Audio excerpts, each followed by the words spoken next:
again with another first listen review.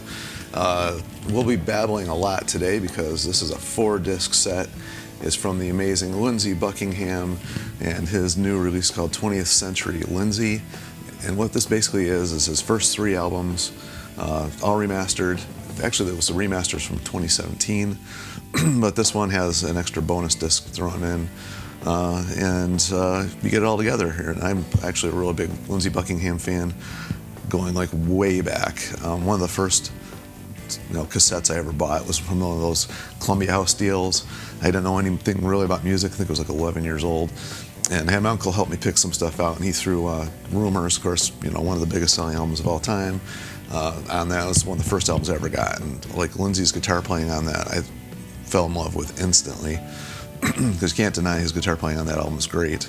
And I remember going to our local library, and they used to rent out records, and they had records you could just take home and listen to them and bring them back when you're done. So of course I'd go get the records and record them and then bring them back. And one of the ones that they had was the very first Lindsey Buckingham solo album on there, Law and Order, but way different than Fleetwood Mac for sure. Anything that was on Rumors anyway.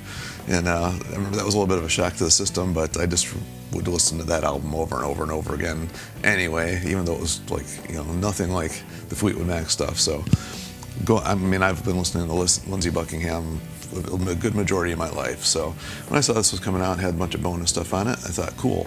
And I did what I always do. I went right to the bonus and checked that out. It's got some extra stuff. It's not very long. It's only got a few songs on it. I was a little disappointed that it only has 8 songs on the bonus thing, and some of the stuff I already had. The soundtrack stuff here. We have, the Holiday Road from, I'm trying to think of the movie. That's why I was like drawing a blank here. Oh, Vacation, duh. I couldn't think of what it was. That theme song. Everybody's heard that one 100 times. Good. It's a good song. It's a fun song. And you got Dancing Across the USA, and then there's a couple extended mixes of Go Insane, Slow Dancing, and then there's a radio remix of Soul Drifter on here. The cool thing that I didn't have was Time Bomb Town, which was from Back to the Future, which I kind of forgot that was actually on there, quite honestly. And then Twisted from the soundtrack, for the movie Twister. I actually really enjoyed that song, with Stevie Nicks on that one as well.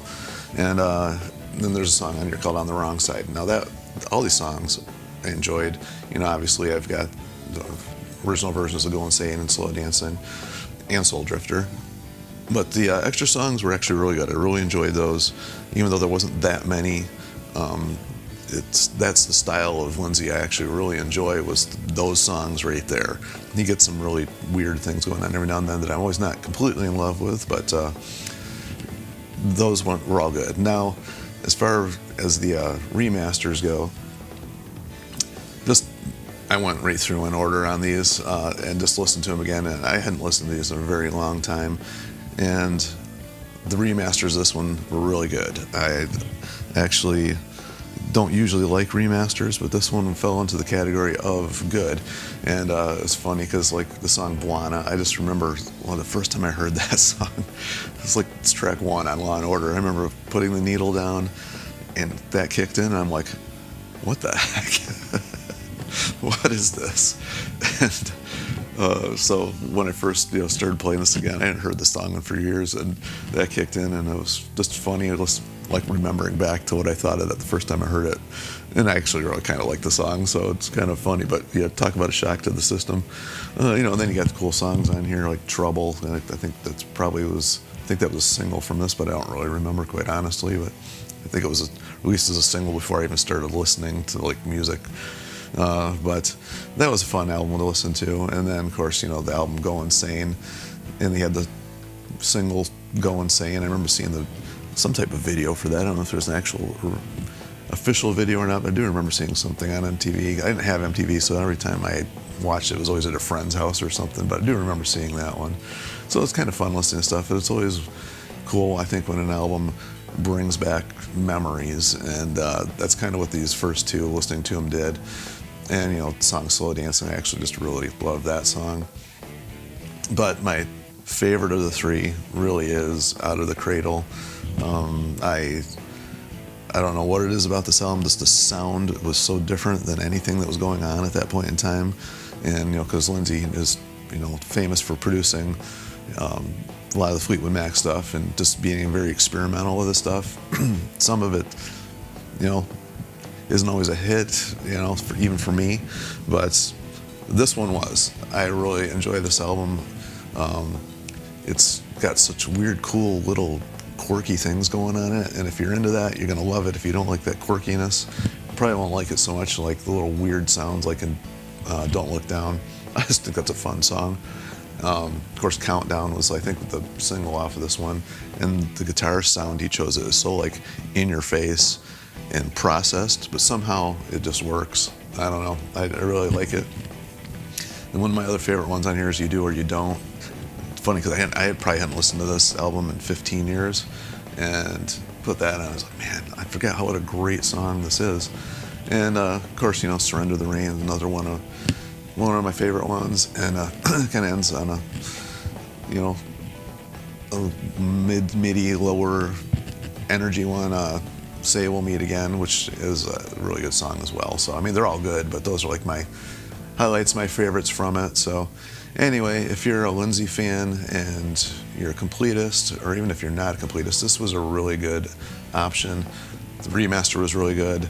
The bonus stuff, if you don't have that all together, even though, like I said, there's only 8 tracks, it was cool to have. It's nice to have that all on, in order. I would have really liked to heard some demo stuff. I'm always like what the process of writing the songs is, and like where these songs started from, what the ideas were.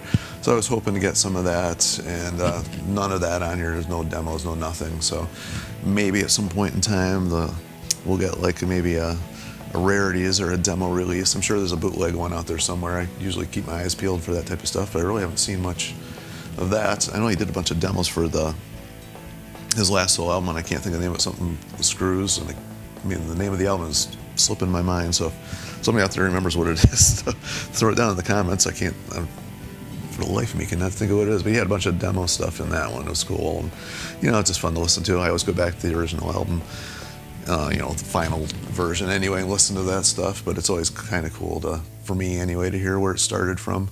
But that's just no personal thing that I enjoy. And at this point, I always welcome everybody to leave their comments with their thoughts, what they think of Lindsey and his stuff. And as always, like, share, and subscribe to keep this music alive, because I really hope to hear some more from Lindsey. I'm sure he's got more in him. He's just such a prolific and interesting writer that I can't wait to hear some more stuff. But this was fun in the meantime. So until next time, we'll see ya.